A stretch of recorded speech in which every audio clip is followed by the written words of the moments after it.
कहानी गोल्ड के सभी श्रोताओं को मेरा प्यार भरा नमस्कार।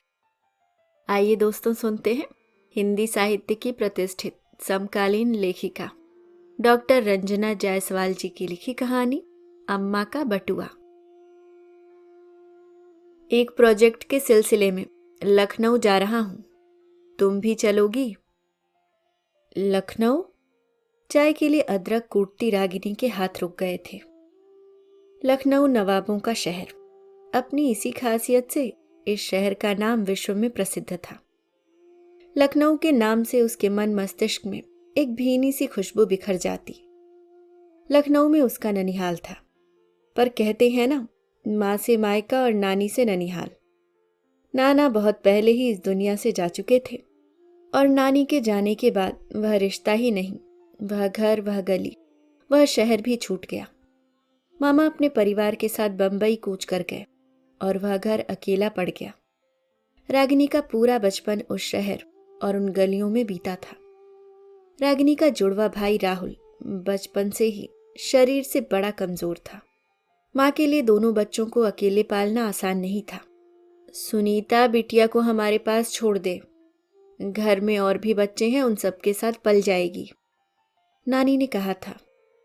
पर क्या, तुझे अपनी माँ पर भरोसा नहीं?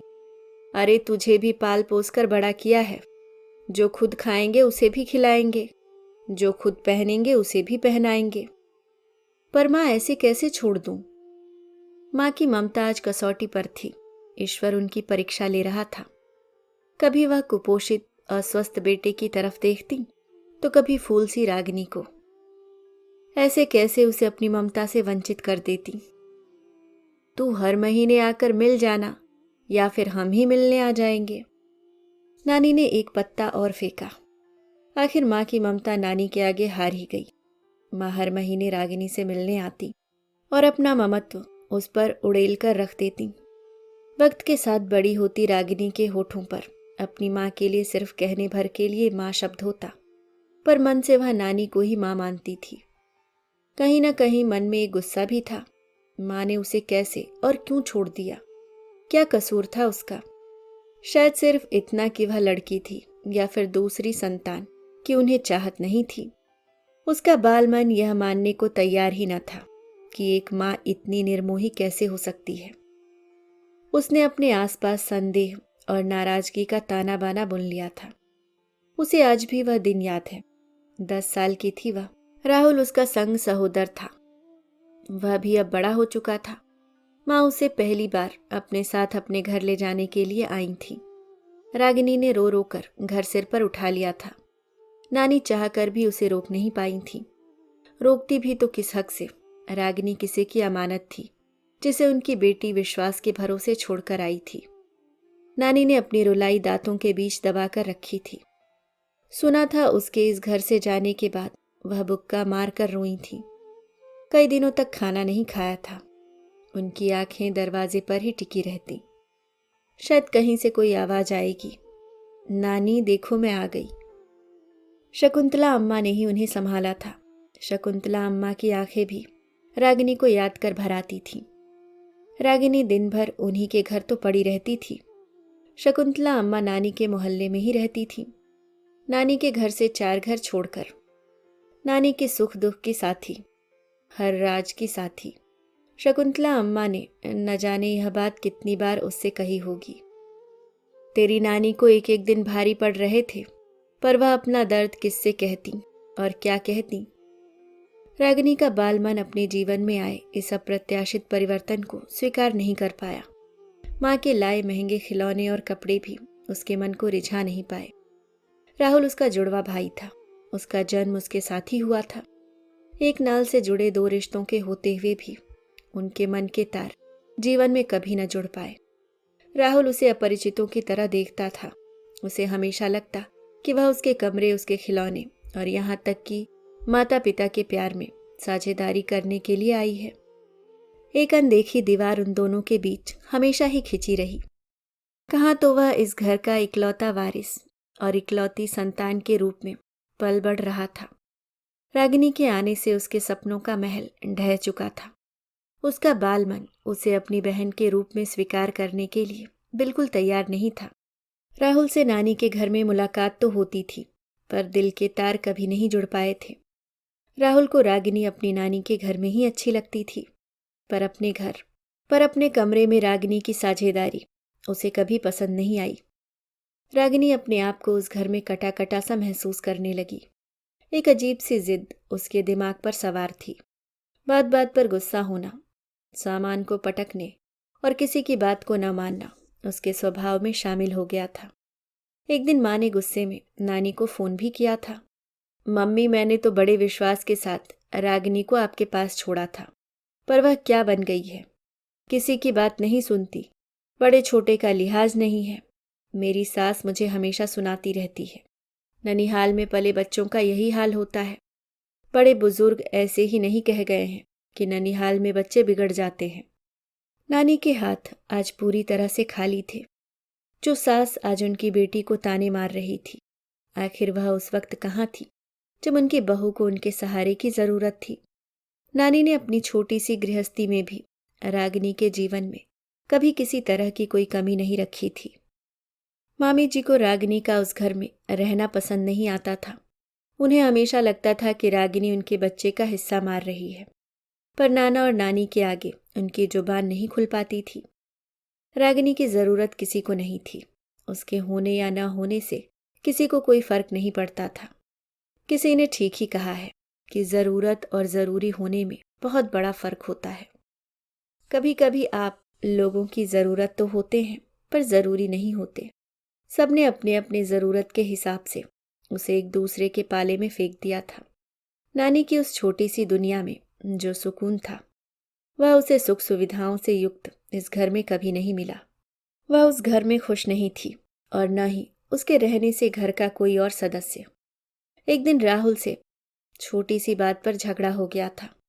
माँ ने झुंझलाकर कहा था, दिमाग खराब था मेरा जो तुझे अपने साथ ले आई। इससे तो अच्छा था कि तू पैदा होते ही मर जाती। रागिनी का बाल मन टूटकर बिखर गया, जिसकी किरचें उसे जीवन भर चुभती रहीं। इंसान जीवन में एक बार मरता है, पर वह तो रोज थोड़ा थोड़ा मर रही थी।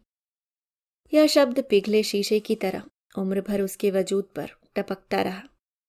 शायद उसका दुख उतना नहीं था जितना दिखता था, पर रह रहकर उसकी टीस उभरती रहती, जो उसे न जीने देती न ही मरने।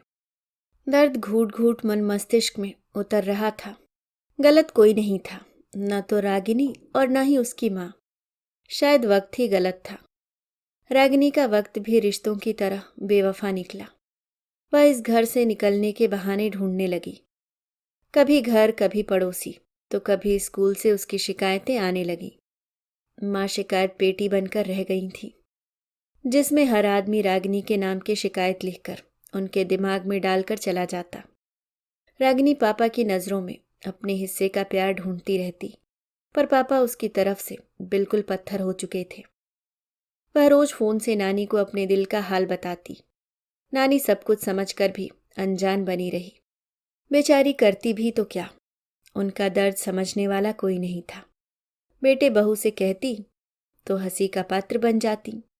नाना समझते सब कुछ थे, पर उनका दर्द बांट न पाते।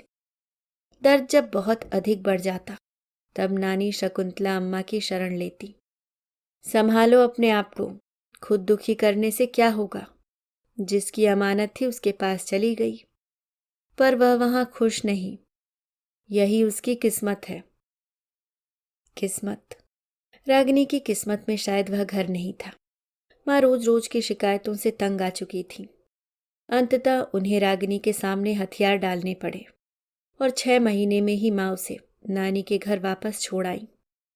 रागिनी के जाने से घर में सभी बहुत खुश थे, पर माँ खुश नहीं थी।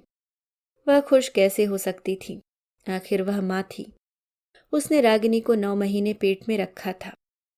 रागिनी की वापसी से रागिनी और नानी बहुत खुश थे। 6 महीने का वनवास उन दोनों ने कैसे काटे थे या वही जानते थे। वक्त पंख लगाए उड़े जा रहा था। रागिनी की शादी में माँ पापा मेहमानों की तरह आए थे। माँ रागिनी के लिए ढेरों सामान लेकर आई थी। उन सामानों की आड़ में वह अपने अंदर पल रहे शर्मिंदगी के बोझ को कुछ इस तरह से कम करने का निरर्थक प्रयास कर रही थी। महंगे कपड़े और गहने भी रागिनी के दर्द को कम नहीं कर सके। माँ के साथ जुड़ा हुआ वह रिश्ता रागिनी की शादी होने के बाद पूरी तरह टूट गया था। ससुराल वालों ने भी यह सच स्वीकार कर लिया। जब उनकी बहू ही अपने माता पिता से संबंध नहीं रखना चाहती थी तो वह संबंध रखकर करते भी तो क्या। रागिनी की पहली विदाई नानी के घर ही हुई थी। वह माँ को माँ के रूप में कभी स्वीकार नहीं कर पाई। लखनऊ अब सिर्फ उसके सपनों और यादों में रह गया था। उस शहर की गलियां और चौबारे उसे सोने नहीं देते थे। नानी का चेहरा बार बार उसकी आंखों के सामने आता था। पर रागिनी, बहुत दिन हो गए तुम मायके नहीं गई। एक दिन अखबार में नजर गड़ाए चाय की चुस्कियां लेते हुए विभोर ने तिरछी नजर से उसे देखते हुए कहा था, कल ही भैया का फोन आया था, कह रहे थे तुम बहुत दिनों से मायके नहीं आई। राहुल? विभोर की आंखों में न जाने कितने सवाल तैर गए। रागिनी चिढ़ गई। विभोर सब कुछ जानकर भी अनजान क्यों बन जाते हैं। राहुल और मैं हम उम्र हैं, मैं उसे भैया क्यों कहूंगी। और जहां तक फोन की बात है, उसका फोन नहीं आया तो नहीं आया। मैं कौन सा मरी जा रही हूं उसके पास जाने के लिए। मायके का मतलब उसके लिए सिर्फ नानी का घर ही था। नानी के जाने के बाद ससुराल की इज्जत रखने के लिए उसे न जाने कितनी बार इस तरह के झूठ बोलने पड़ते थे। राहुल ने उसे बहन के रूप में कभी स्वीकार ही नहीं किया था और नानी के जाने के बाद मामी के बच्चों ने उसे बुआ की बेटी की तरह ही समझा। बहन होना और बहन जैसी होने में जमीन आसमान का फर्क था। मामा मामी और उनके बच्चे रागिनी से कभी जुड़ ही नहीं पाए। उसके आगमन पर न किसी को खुशी होती और न ही अफसोस। वह उस घर में एक सजावटी सामान बनकर रह गई थी, जो कुछ समय के लिए आंखों को अच्छा लगता है, फिर उसका होना न होना बराबर ही हो जाता है। नानी के मरने के बाद अपने पराये का फर्क साफ साफ दिखने लगा था। सबने अपनी अपनी जरूरत के हिसाब से उससे संबंध रखे और वक्त के साथ अपने हाथ खींच लिए थे। ठीक भी था। जिस समाज में खून के रिश्ते पराये हो जाते हैं, वहां दूसरों से क्या ही उम्मीद करनी। ससुराल में मायके की इज्जत रखने के लिए वह आ तो जाती, पर एक दिन बिताना मुश्किल होता। ऐसे कठिन समय में वह शकुंतला अम्मा के घर भाग जाती। शकुंतला अम्मा उसकी तकलीफ को समझती थी। उसका दर्द उनकी आंखों से छिपा नहीं था। बिटिया, यह रख लो, अपनी पसंद की साड़ी खरीद लेना। शकुंतला अम्मा अपनी सूती साड़ी के कोर में बंधी उस दुनिया को खोलकर रख देती। अम्मा की साड़ी का वह कोर साधारण कोर नहीं था, पूरा का पूरा भानुमति का पिटारा था। लौंग, इलायची, मीठी सुपारी, छोटे बड़े नोट और चिल्लरों का परिवार।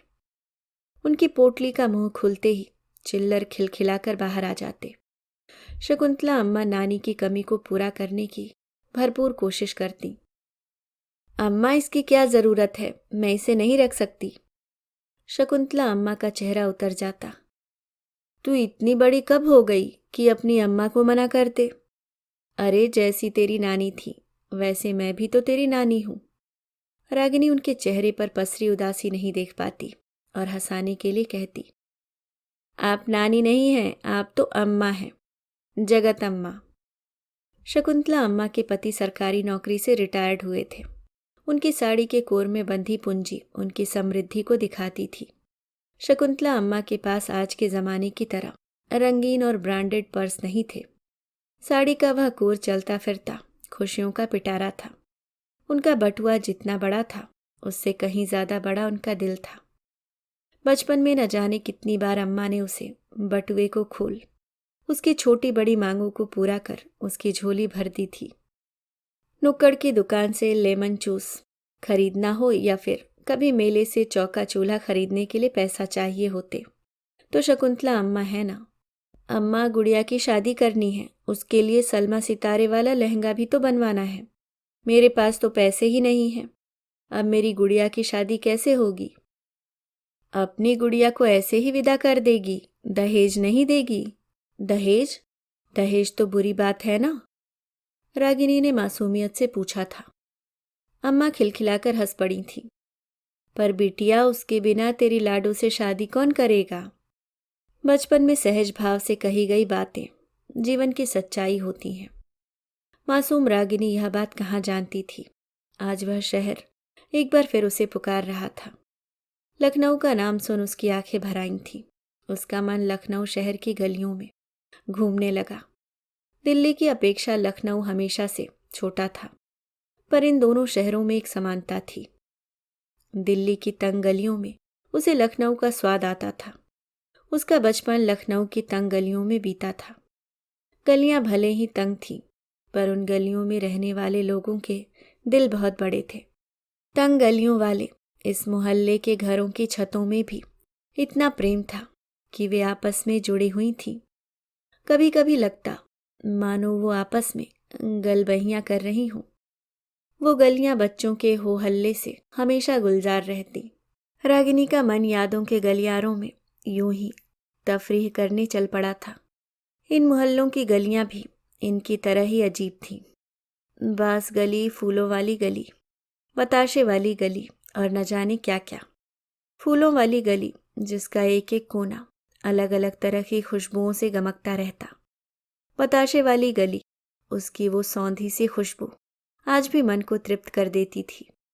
बताशे वाली गली जहाँ बड़े बड़े कड़ाहों में पकती सफ़ेद चीनी से उठते धुएं में पसीने से तरबतर आकृति कहीं गुमसी हो जाती। उन गरम गरम बताशों का स्वाद ऐसा कि महंगी मिठाइयाँ भी पानी भरे।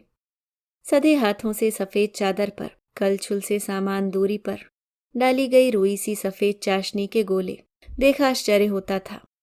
उनकी गोलाई ऐसी कि बड़े बड़े आर्किटेक्ट भी उसके सामने फेल थे। इन गलियों में रहने वाले बाशिंदों की सादगी आज भी कायम थी, और उसका सिर्फ एक ही कारण था। इन गलियों में अभी भी शहरी हवा घुस नहीं पाई थी। इन मोहल्लों में रहने वालों की अपनी एक अलग ही दुनिया थी। छोटी छोटी बातों में भी वो अपनी खुशियां ढूंढ लेते थे। यादों की सिमटी हुई गठरी, भावों का हल्का सा स्पंदन पाकर झरझरा कर खुल गई थी। उसका मन उड़कर पहुंचने को बेकरार था। आखिर वह दिन आ ही गया। उनकी ट्रेन राइट टाइम थी। रेलवे स्टेशन से विभोर और रागिनी सीधे गेस्ट हाउस पहुंच गए। अपने ही शहर में आकर उन्हें गेस्ट हाउस में रुकना होगा, या उन्होंने कभी सोचा भी नहीं था। विभोर ने जल्दी जल्दी नाश्ता किया और मैं साइड पर जा रहा हूँ, तुम्हें अगर कहीं जाना हो तो हो आओ। रास्ता भूल तो नहीं जाओगी? किसी को साथ लेती जाओ। विभोर ने चुटकी ली। रागिनी तड़प उठी। मेरा अपना शहर है, मैं रास्ता भूल जाऊंगी? पर वह शहर बदला बदला सा लग रहा था। बदलना तो था ही। इन बीते सालों में वह भी तो कितना बदल चुकी थी। बालों में सफ़ेद चांदनी चमकने लगी थी। अपने कहने जैसा कोई भी रिश्ता इस शहर में नहीं रह गया था। खून के रिश्ते बिखर चुके थे। रागिनी एक अलग ही दुनिया में थी। पीली काली रंग की ऑटो गलियों में घूमती घुमाती अपने गंतव्य पर पहुंच गई। भैया, बस यहीं रोक दो। वह नानी के घर के सामने खड़ी थी। बड़े बड़े जाले, धूल और सूखे पत्तों ने उसका स्वागत किया। लोहे के गेट पर जंग लगा ताला उसे मुंह चिढ़ा रहा था। वह गेट के इस पार खड़ी थी। गेट के उस पार उसकी अपनी दुनिया थी जो कहीं पीछे छूट गई थी। वह दौड़कर उस दुनिया को अपनी बाहों में भर लेना चाहती थी, पर बीच की इस दीवार को तोड़ पाना उसके लिए आसान नहीं था। रागिनी, रुक, कितना दौड़ेगी? तेरी नानी से अब चला नहीं जाता। जो घर नानी की आत्मा थी, आज वहां एक बड़ा सा ताला जड़ा हुआ था। नानी की आवाज उसके कानों में गूंज रही थी। दिल और आंखें पूरी तरह से भर चुकी थी। आंसू अपनी मर्यादा को तोड़ बह निकले थे। उसने अपने आंसुओं को आंचल में समेटा, मन भरकर उस घर को देखा। पता नहीं अब कब आना हो भी या नहीं। यह बात शायद कोई नहीं जानता था, खुद रागिनी, और ये घर भी नहीं। उसने गहरी सांस ली और घर पर एक भरपूर नजर डाली। वह भरे मन से आगे बढ़ गई। कितनी बदल गई थी वह गली। जो गली बच्चों की धमा चौकड़ी से गूंजती रहती थी, आज वहां पर सियापा पसरा हुआ था। बच्चे भी क्या करते, उनके कंधों पर भारी बस्तों और सपनों का बोझ था। जिन हाथों में कभी गिल्ली डंडा और क्रिकेट के बैट हुआ करते थे, आज उन हाथों में मोबाइल, टैब और वीडियो गेम्स थे। नानी तो रही नहीं, यहाँ तक आ ही गई हूँ तो कम से कम शकुंतला अम्मा से मिलती चलूं। नानी के जाने के बाद एक वही तो थी जिन्हें उसके आने की खुशी होती थी। 4 मकान छोड़कर ही तो घर था। शकुंतला अम्मा की याद आते ही उनका वह जादुई बटुआ याद आ गया। उनके उस बटुए ने न जाने कितनी बार रागिनी की इच्छाओं को शांत किया था। शकुंतला, तुमने लड़की को बिगाड़ दिया है। जी जी, बहू बेटियों की झोली भरी रहनी चाहिए, बरकत होती है। शकुंतला अम्मा की याद आते ही उनका वह विराट स्वरूप आंखों के सामने आ गया। माथे पर बड़ी सी बिंदी, करीने से बांधी हुई साड़ी, चौड़ी मांग में भरा हुआ लाल सिंदूर, हाथों में भर भर चूड़ियां, पैरों में बिछिया और पायल। कितनी सुंदर और सौम्य छवि थी उनकी, देखते ही मन जुड़ा जाता। वह शकुंतला अम्मा के घर के सामने खड़ी थी। अभय सिंह इंजीनियर, डॉक्टर आलोक सिंह नेत्र विशेषज्ञ। रागिनी के चेहरे पर एक मुस्कान आ गई। अभय और आलोक शकुंतला अम्मा के पोते थे। शकुंतला अम्मा के पति सरकारी स्कूल में शिक्षक थे। समाज में उनका बड़ा मान सम्मान था। अम्मा ने कितने चाव से नाना जी के नाम की तख्ती घर के मुख्य द्वार पर लगवाई थी। अम्मा रोज अपने आंचल के कोर से उसका मुंह बड़े लाड से पोंछती। बेटे जीवन में कुछ खास नहीं कर पाए। नाना जी ने कह सुन के अपने ही विद्यार्थी के यहाँ बड़े बेटे की नौकरी लगवा दी थी। छोटे बेटे ने अपने दोस्तों के साथ मिलकर एक छोटा सा कारोबार कर लिया था। कुल मिलाकर परिवार के लिए दाल रोटी का इंतजाम हो ही जाता था। पर नाना जी का अपने बच्चों को इंजीनियर और डॉक्टर बनाने का सपना ही रह गया। कहते हैं भगवान के यहाँ देर है अंधेर नहीं। बेटों ने न सही, पोतों ने नाना जी का सपना पूरा कर ही दिया था। अम्मा के सपनों का महल उसका स्वागत कर रहा था। घर वैसा ही था, पहले से उसकी स्थिति दुरुस्त दिख रही थी। ऊपर वाली मंजिल जहाँ शकुंतला अम्मा और नानी ने मिलकर वर्षों वर्ष चिप्स पापड़ और अचार डाले थे, जाड़े की गुनगुनाती धूप में पूरी दोपहरी बैठ एक दूसरे के सिर में तेल और न जाने कितने स्वेटर बनाए थे। वहाँ 2 कमरे बड़े गर्व से सर उठाए इठला रहे थे। उस घर के मालिक अब बदल चुके थे। घर पर लगी तख्तियों ने इस बात को पुख्ता कर दिया। गेट पर नाना जी के नाम की लगी हुई लकड़ी की तख्ती अब वहां से हट चुकी थी और वहां ग्रेनाइट पत्थर पर सुनहरे अक्षरों में उनके पोतों के नाम की तख्ती चमक रही थी। आलोक और अभय के साथ बिताए बचपन के वह दिन याद आ गए। धूप कितनी तेज है, कब तक खेलते रहोगे? आते हैं दादी, बस थोड़ी देर में, आलोक चिल्लाकर कहता। बड़े होने के कारण हर खेल में अभय की बारी हमेशा पहले आती थी और आलोक अपनी बारी के इंतजार में धूप और गुस्से में तपता रहता। शकुंतला अम्मा खींचकर कहती, रे लड़की, तू तो अपने घर जा, धूप में तेरा रंग काला हो जाएगा तो ब्याह में दिक्कत आएगी। ऊपर से तेरी नानी मुझे 4 बात और सुनाएगी, हमने छोरी को बिगाड़ दिया है। आप भी ना अम्मा, कुछ भी कहती हैं। रागिनी शकुंतला अम्मा की बातों को हवा में उड़ा खेलने में मगन हो जाती। डिंग डोंग, उसने गेट पर लगी डोरबेल बजाई और यादों के बियावान से एक झटके से खुद को बाहर निकाल लिया। जी कहिए, किससे मिलना है आपको? शकुंतला अम्मा हैं क्या? दादी जी, सामने वाली महिला ने चौंक कर कहा। आप? मैं रागिनी, 4 मकान छोड़कर शर्मा जी का जो मकान है मैं वहां रहा करती थी। रागिनी दीदी, माफ कीजिएगा, मैंने आपको पहचाना नहीं। रागिनी हंस पड़ी। पहचानती भी तो कैसे, इससे पहले उनकी मुलाकात ही कहाँ हुई थी। आप? मैं अभय की पत्नी हूँ। रागिनी ने एक भरपूर नज़र उस पर डाली। कंधे तक कटे बाल, चेहरे पर हल्का सा पाउडर, माथे पर गोल बिंदी और सलीके से पहनी हुई साड़ी में वह बड़ी प्यारी लग रही थी। रागिनी को बचपन की एक बात याद आ गई। अभय ने उसकी गुड़िया तोड़ दी थी। रागिनी ने रोते हुए कहा था, तेरी बीवी काली कलूटी आएगी। अभय उस दिन कितना रोया था। वह सोच रही थी बचपन कितना मासूम होता है। अभय की पत्नी को देख रागिनी को बेहद खुशी हुई थी। दादी जी अपने कमरे में हैं। दादी जी से मिलने कोई आता नहीं और अब उनसे ठीक से चला भी नहीं जाता, इसलिए बाहर निकलना भी बंद ही हो गया है।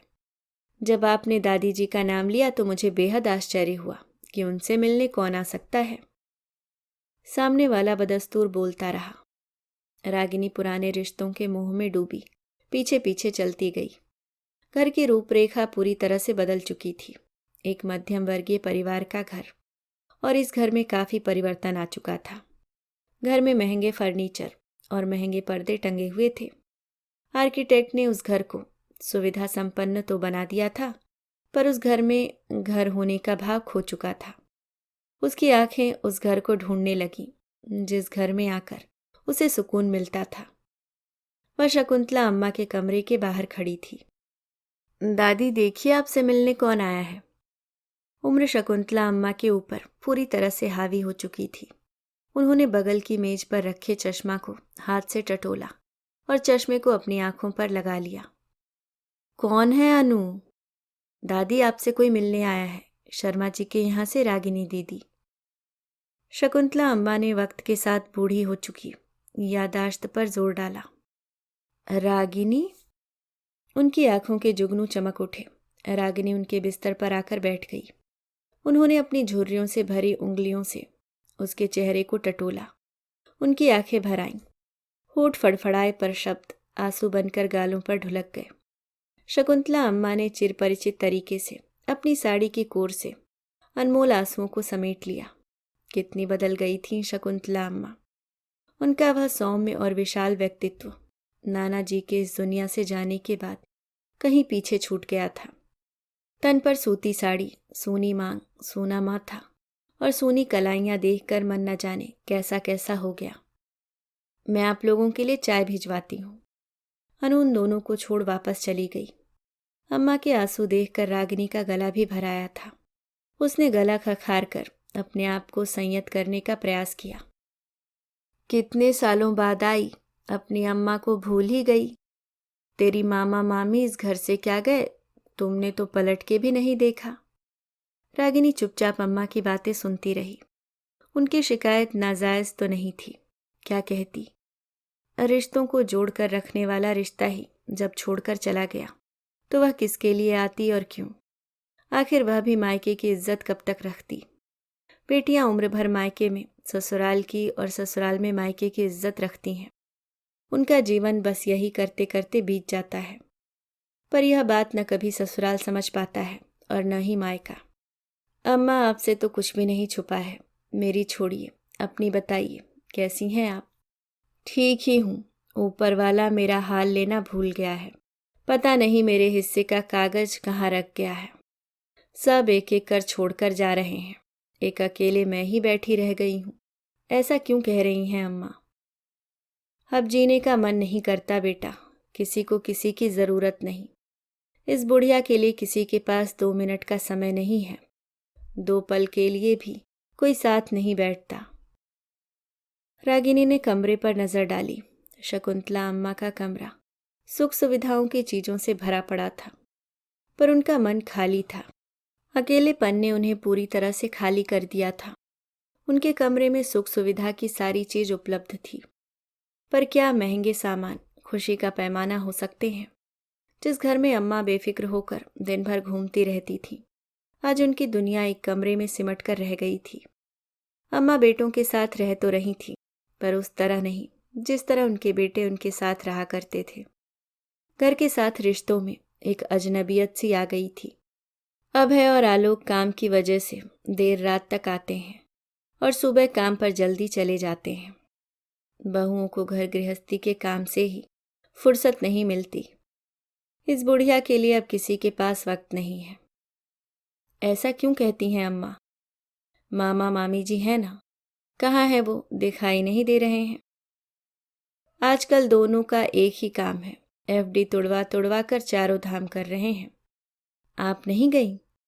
अम्मा ठट्ठा मारकर हंस पड़ी। तेरे मामा मामी को लेकर जाएंगे या फिर इस बुढ़िया को? तेरे नाना होते तो। तेरे नाना जिंदा थे तब बात कुछ और थी, पर अब। उनकी आवाज और आंखों में एक अजीब सा सूनापन था।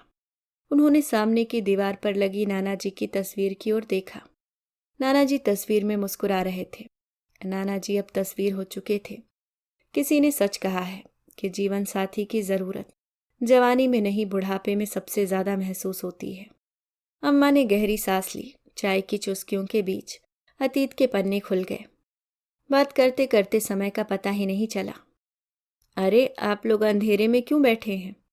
अनु ने कमरे की लाइट जला दी। रागिनी जैसे सोते से जागी। उसने बाएं हाथ में बंधी अपनी घड़ी पर नजर डाली। कितना वक्त हो गया बातों में, समय का अंदाजा ही नहीं लगा। अम्मा, मैं चलती हूँ। कब तक रुकी हो बिटिया? कल चली जाऊंगी। कहाँ ठहरी हो? ऑफिस के गेस्ट हाउस में। न जाने क्या सोचकर अम्मा की आंखों से 2 बूंद आंसू टपक गए। जो शहर रागिनी का कभी अपना हुआ करता था, उस शहर में वह गेस्ट हाउस में रुकी थी। आती रहा करो, इस बुढ़िया का कोई भरोसा नहीं, कब ऊपर से बुलावा आ जाए। रागिनी चाह कर भी कुछ कह नहीं पाई। जिन खुशियों की तलाश में वह इस शहर में आई थी, वो खुशियां कब का उससे हाथ छुड़ाकर कहीं दूर छिप गई थी। अम्मा ने साड़ी का कोर खोला। रागिनी के चेहरे पर कुछ पल के लिए मुस्कान आई और धप हो गई। अम्मा की वह पोटली उनकी तरह ही जर्जर हो चुकी थी। जिस पोटली में लौंग, इलायची, सुपारी, छोटे बड़े नोट और चिल्लर भरे रहते थे, उसमें सिर्फ 10 और 20 के 2-4 नोट और कुछ चिल्लर मुंह छिपाए चुपचाप पड़े थे। रागिनी की आंखें नम हो गई। दरवाजे पर लगी ग्रेनाइट का नेम प्लेट उसकी आंखों के आगे से गुजर गई थी। अभय सिंह इंजीनियर, डॉक्टर आलोक सिंह नेत्र विशेषज्ञ। जब तक दरवाजे पर लकड़ी की नेम प्लेट थी, अम्मा का बटुआ भरा रहता था, पर ग्रेनाइट की नेम प्लेट लगते ही अम्मा पूरी तरह से खाली हो चुकी थी। उसकी नज़र दीवार पर टंगी नाना जी की तस्वीर पर गई। नाना जी अभी भी उस तस्वीर में मुस्कुरा रहे थे, पर पता नहीं यह उसका भ्रम था या फिर कुछ और।